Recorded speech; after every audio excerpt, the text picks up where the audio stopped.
FSN Radio. It's all about what's next. Go to financialsurvivalnetwork.com and sign up for your free weekly newsletter. You'll also get 3 free reports. The Financial Survival Network. It's all about what's next. Welcome. You are listening to the Financial Survival Network. I'm Kerry Lutz. Well, election season is upon us. Actually, it seems like election season never really left us since the last election. When you look at constant campaigning, Trump never stopped campaigning. Hillary never stopped complaining about losing, and many of the others from the last election kind of stayed in the forefront. Like Bernie Sanders. We never lost track of Bernie. Well, we're going to be talking with Victor Tiffany. He's co-author of Bernie or Bust, Pioneers of Electoral Revolt. Must reading. It's on my stack of books to read right now as we speak. Victor, it's great to have you back on. Looking forward to getting the latest update on Bernie's campaign. So Bernie, he's getting on there. He's getting up there in years, and where maybe nowadays 80 is the new 60. Nonetheless, he just had myocardial infarction, otherwise known as a heart attack. Got stents put in. Has that changed your feelings about the viability of his campaign at all? No, and thanks for having me back, Kerry. I appreciate this opportunity to get into this, particularly in the aftermath of his health scare. Mm-hmm. There's no one taking the kind of revolutionary stand on the issues, on challenging this neoliberal order that we have in place than Bernie Sanders. And there's no predicting how long he's going to live, whether 80 is the new 60 or not. Mm-hmm. But it doesn't matter. If he's elected and dies in office, I am certain going to have a just as competent and progressive running mate or vice president as he is. So for us, the health issues and health concerns are a non-issue at all. What matters is the same as it was in 2016. We need a revolution in this country because we have a country run by oligarchs, plutocrats, people with mega bucks, and they're buying off our whole electoral system through campaign finance anarchy. So we need a revolution to straighten that up and, of course, to address a host of other problems, some of which are threats to the entire human race. All right, but here's hypothetical voter. They like what Bernie says. They like what he stands for. They agree that we've become one big kleptocracy. But Bernie, he's almost 80 years old.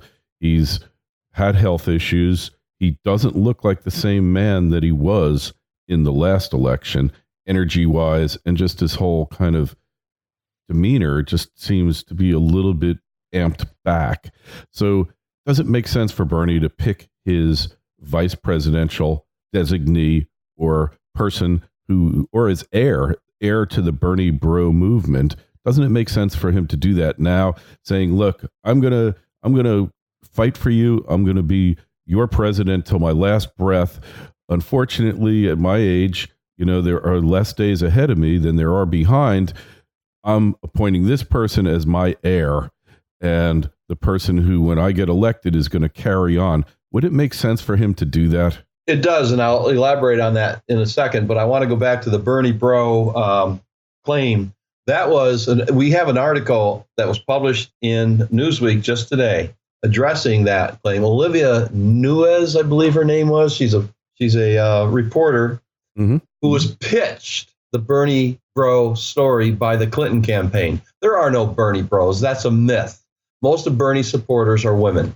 So to address your question, I actually private messaged the campaign on Twitter, encouraging Bernie to announce who he would ask to be his running mate during the fourth debate. And of course, they don't take their advice from me, and he didn't do it. But his answer to that question was, well, watch how I campaign. If I've lost any vigor, if I've lost any energy, then you'll know. And so far, I mean, even CNN ranked his debate performance with an A. And while he's cut back his many rallies each day, he was doing 3 or 4 a day when he had his heart attack, and he's cut that back. He's still doing more or as much as any other candidate. So that's what's key. Yes, I think he does need to name somebody, but unfortunately, Kerry, the campaign doesn't take advice from you or I. Yeah, it just makes total sense to me. Look, I think Bernie's authentic. There aren't very many authentic candidates. When you compare Bernie to, say, Elizabeth Warren with all of her foibles, she just can't keep her history, her narrative straight. And then she's trying to co-opt Bernie with Medicare for all. How does Bernie handle that? Because she appears to be the front runner right now, if you believe certain polls, which I don't believe, because look, if you believe these polls, then Hillary would be president. So, you got to take them with a grain of salt, obviously. But how do you differentiate Bernie from Elizabeth Warren? Well, I mean, you sort of nailed it up front with your question, which is Bernie tells the truth, and Freudian slip there. Warren has waffled back and forth on her history, on why she was fired, on her whole ancestry, the whole business of being Native. I mean, she Harvard says she was a minority professor, a Native American professor when she worked there. So a lot of us just do not trust Elizabeth Warren, and particularly on the issue of what she's calling Medicare for all. Yeah. Hey, there's a huge distrust issue, and I want to just speak to what's going on because I don't think anybody's seeing what's going on with the reason Hillary Clinton went after Tulsi Gabbard. Yeah, I was going to bring that up to you next. Can address Warren, and my answer is he can't address Warren, because anytime he does anything even close in that direction, he's a sexist.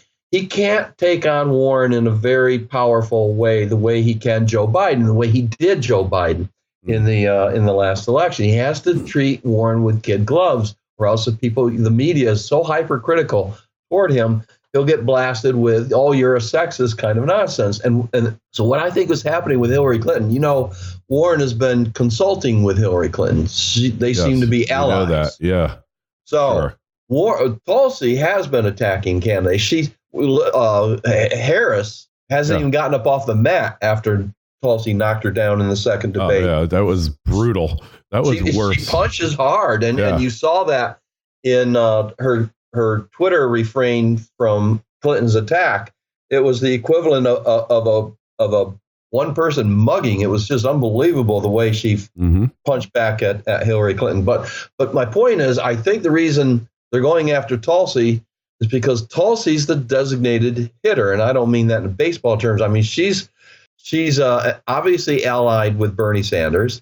And the way she took down Harris, I think she was coming after Warren in that debate. You might recall, if you watched that debate, she started to address Warren and cut her off. Aaron Burnett cut her off and went to commercial. And I don't think that was an accident. I think they're protecting Warren, and I think the whole point of Clinton's attack on Gabbard is to sort of diminish her and knock her down a few pegs. Of course, that was the attempt. I'm not sure. I think it may have backfired. But I think that's what that's about. Completely backfired. Tulsi is the designated puncher for candidates that Bernie can't. So what if Bernie said, "I want Tulsi as my VP"? Obviously, it might be a little early for that, and Tulsi is still in the running, and her profile has definitely gone up since Hillary's attack. But wouldn't she be the natural VP candidate for Bernie? I mean, she's got no sacred cows. They seem to agree on militaristic adventurism, and they seem to agree on the economy and their remedies for what ails us. Yes or no? Yes and no. Sorry. Yes, she seems like the natural ally, and they're aligned. I think Bernie's considerably further to her left on foreign policy. You don't hear him talk about being a hawk even in the direction of fighting terrorists. But she's also a lightning rod. I don't know how much you pay attention. I read the New York Times article she complained about during the debates. And she's a lightning rod because for a variety of reasons.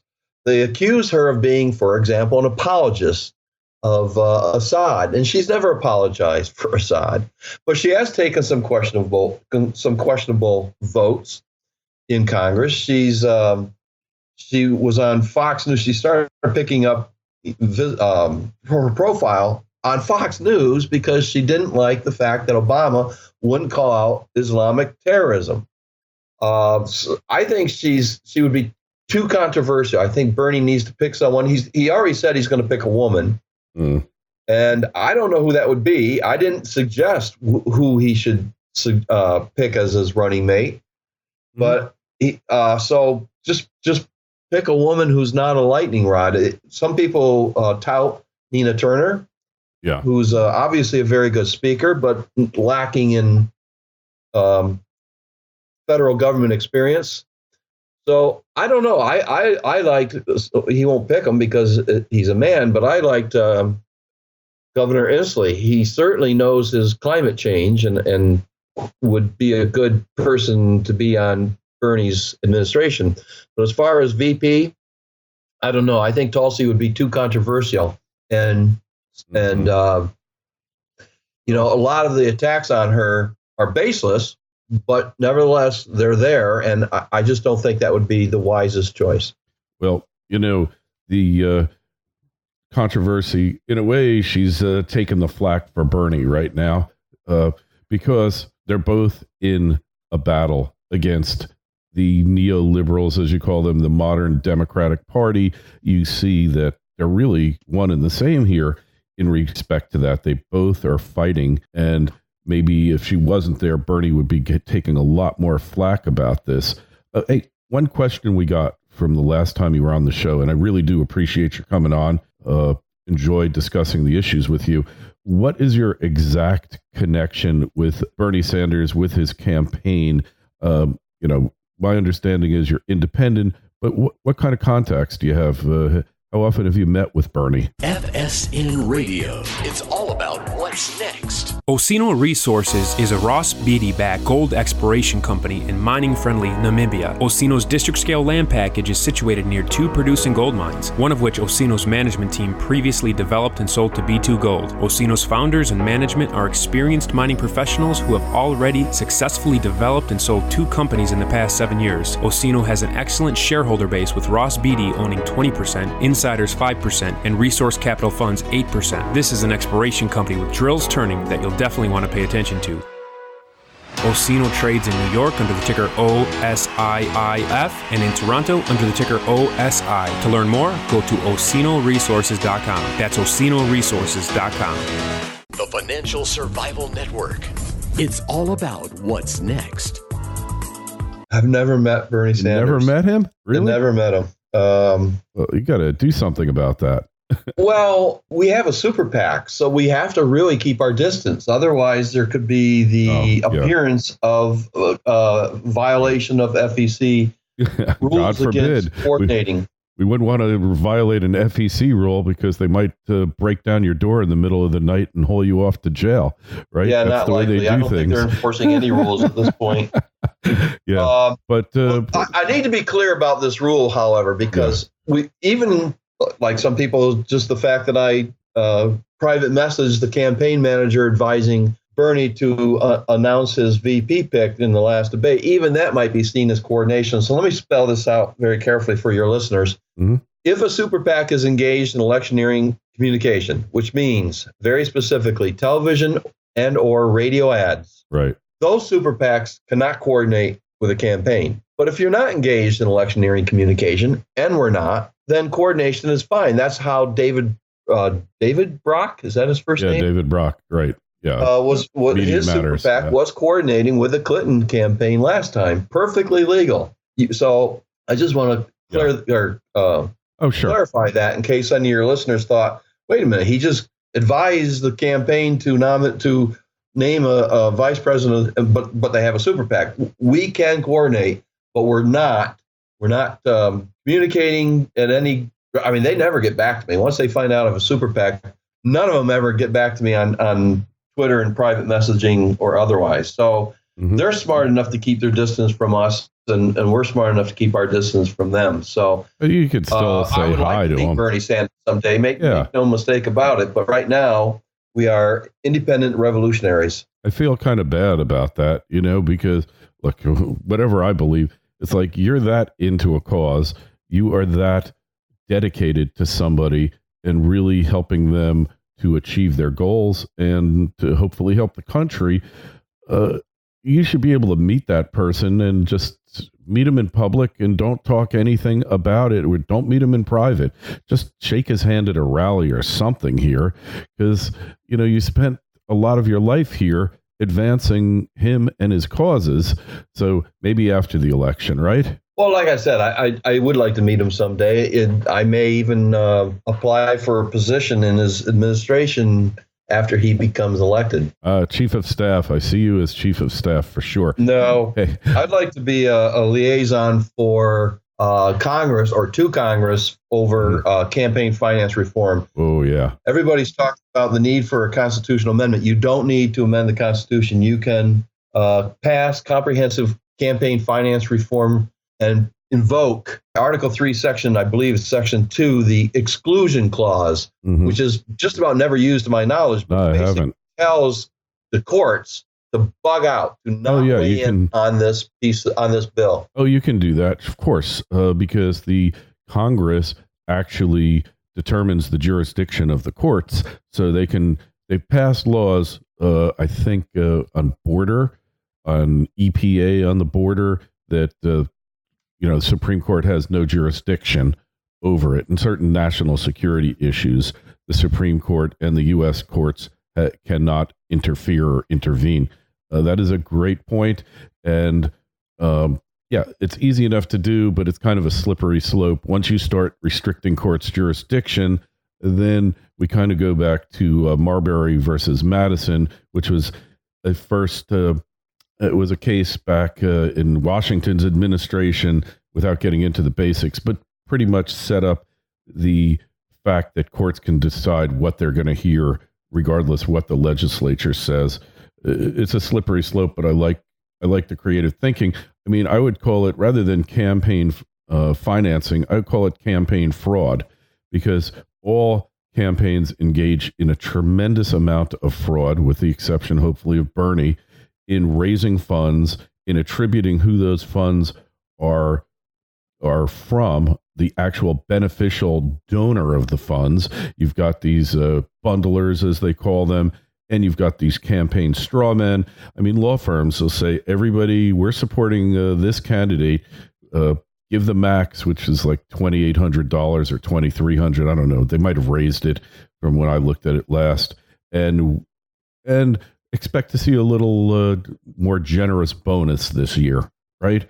And it's not tit for tat. It's probably illegal, but it happens all the time. So campaign financing in and of itself, and then foreign donations. We know when Obama ran, the first time they disabled certain protection on his website so that foreign donors were able to make donations, that the system didn't filter them out or block them. We see this constantly. It goes back to Nixon. I mean, it's as old as the hills here, Victor. So let's just call it what it is, fraud. Just like in Wall Street, we have high-frequency trading. I call it high-frequency fraud. All right? It's just a fraudulent act to deceive the public into believing something that isn't true. So we really need to revamp it from top to bottom and make it all transparent. Hey, if somebody gives you $1 million, then fine. All right. Have that person, it's supposed to be that way with the websites now, but it really doesn't work all that well. It's still too easy to conceal. Right. So, hey, moving on to Bernie's healthcare plan. So Warren wants Medicare for all, as she calls it, and they keep pushing her, and this just shows what a weak candidate she is. It's not like she hasn't heard the question before. Well, are you going to raise taxes on the middle class? How are you going to pay for this? And she's completely disingenuous. completely distracting. She just does everything she can to avoid answering that question, to the point where it's become a campaign issue for her. Does this just illustrate that she's really a fraudulent candidate? I think it illustrates that she's a coward. So that's not the only question she didn't answer during that debate. Oh, yeah. Harris tried to pin her down. Will you join me and call on Twitter to delete Trump's Twitter account? She refused to answer that question. I don't know why she refused to answer it. I think there was a right answer and a wrong answer, and I think maybe that's why she refused. She didn't want to lose support from somebody who wouldn't like her answer. But that's cowardly. Yeah, she was cowardly in 2016. She's still cowardly. She doesn't have the spine needed, and she would be crushed by Donald Trump in debates. I mean, he would just destroy her. And there's another reason she would not win, and that's people who, this is the major point of our article here in today's Newsweek magazine. There are millions of voters the Democrats will, to use a video editing term, leave on the floor if they nominate anyone other than Bernie Sanders. It's not just the Bernie or busters. In fact, we're the least of their problems. There are at least twice or 50% more Bernie or Trump or swing voters. They're not organized. There's no website setting up a Bernie or Trump. They're just swing voters, low information, low education swing voters who have rejected this neoliberal center. For good reason. And they're people who maybe they voted for Obama twice, but they just reject that. They didn't get anything out of it. They reject this centrist ideology, and they're going to vote for Trump if Bernie's not the nominee. And then and add those two together, and they don't come close to the number of voters who will stay home. If it's not someone like a social democrat, that's the European phrase for democratic socialists, someone like Bernie Sanders offering poor people and poorly educated people a reason to come out and vote, right? Higher minimum wage, health care for all, free education. Poorly educated people need something like that so they can improve their lives. They're not happy sitting around being poor. They want to vote for somebody who will help them in their station life, and that's somebody like Bernie Sanders. So if it's not Bernie Sanders, let me just finish this point real quickly. Sure. If Bernie Sanders is not the nominee, Donald Trump will be reelected. You can mark my words right now. It's not a prophecy. It's not a prediction. This is a foregone conclusion, and we know it because of the results from last time. And what I would just add is the concept of this free education is really not a good idea, because the government now finances all education. The corruption of the educational establishment, from bloating of administrative workers to overpaying these professors, free college is not going to solve that. In fact, when my sister went to college back in the 60s, mid-60s, it was $50 per semester. The more the government's gotten involved in education, the worse. But I don't even want to get into that. What I really want to cover is that historically, probably no more than a third to 25% to a third of the population should go to college. What we've seen is this overemphasis on college has led to a de-emphasis on vocational skills, to the point where a first-year welder here, Victor, because they're in tight supply, makes $80,000 a year. A first-year English major grad from a college, other than maybe the top Ivy League, makes less than half that. The education needs to be. It isn't all about college education. It's about. It's really about education, not so much formalized higher education, but education to improve your life, which doesn't necessarily require you to go to college. No, I agree with that. And I'm pretty certain that by the time this bill, if Bernie is elected and submits an education bill to Congress, I'm pretty certain it's going to come back to his desk if it's not submitted as including vocational training, because that's part of, as you said, we need the welders, we need highly crafted, but not necessarily highly educated workers out there. And so you're right, that's that's got to be part of it. And I'm fairly confident before all is said and done, it will be. Yeah, I hope you're right, because it's really something that's not that hard to address. I have friends in manufacturing, other podcasters, and they're all complaining they cannot get enough skilled workers. When you go into any auto assembly plant in the country, all the people there are middle-aged to older. In fact, they keep extending the retirement age. They don't want these people to leave because they're so hard to replace, and they're making six-figure incomes and with benefits and everything else. So it's a lot of interesting things. I think what I really like about Bernie and the campaign, and I'm not a supporter by any stretch, but what I do appreciate is that he's much more civil than any of the other candidates, and his supporters are, like you, gracious, nice people who I would be friends with. I don't care about politics. When I pick a friend, it's not because you believe in so-and-so and I believe in this person and it's an echo chamber. I look for other qualities like intelligence, like, I don't want to call it tolerance, but connection and the ability to see past our differences.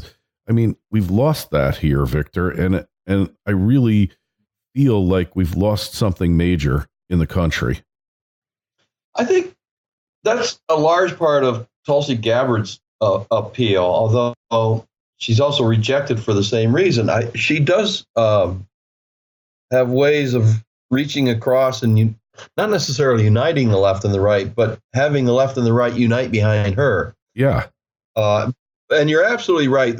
Somehow we need to figure out a way to get over our differences. And I don't think it's going to matter who's elected, whether it's Bernie or Trump. And mark my words, it's going to be one of those two. Yeah. Oh, yeah, for sure. And yeah, there's no question.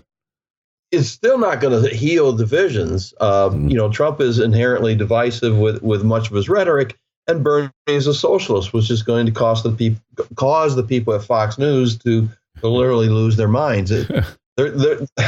They called Obama a socialist. So when an actual socialist gets into the White House, it's just probably the building's going to collapse or something. I don't know. Yeah, it's not going to be a healing process, even though Bernie has a philosophy and an approach toward people who are different of bringing them together. I think just given the human nature of where we are, people are on the left, people are on the right. And I think it's going to be difficult for anybody.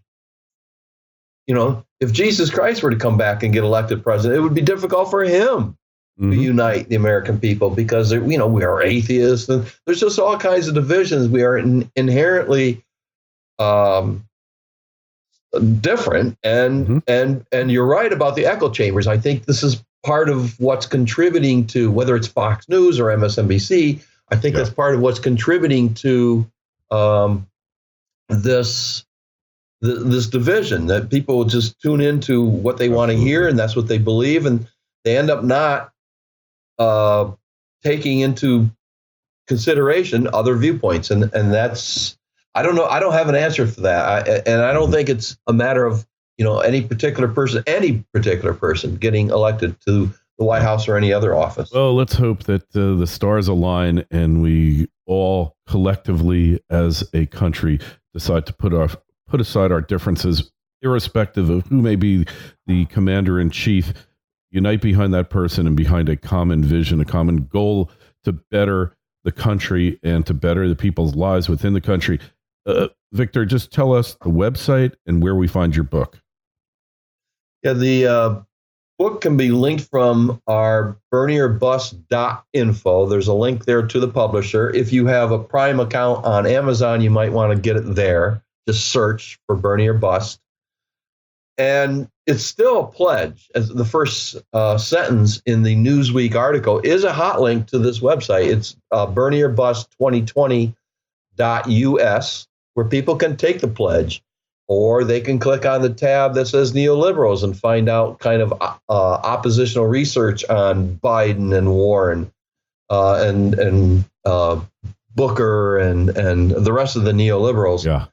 Or take the pledge there. But those are the two main websites. All right. Excellent. Well, we really appreciate you coming on. Any questions or comments? We love to get your comments.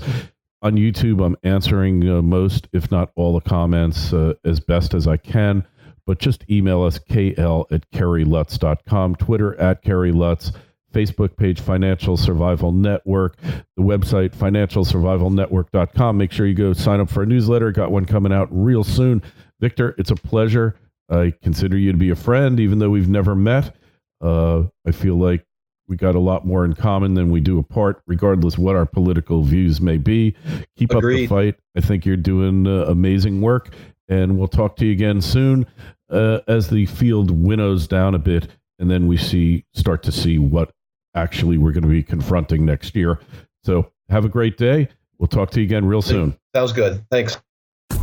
FSN Radio. It's all about what's next. Go to financialsurvivalnetwork.com and sign up for your free weekly newsletter. You'll also get 3 free reports. The Financial Survival Network.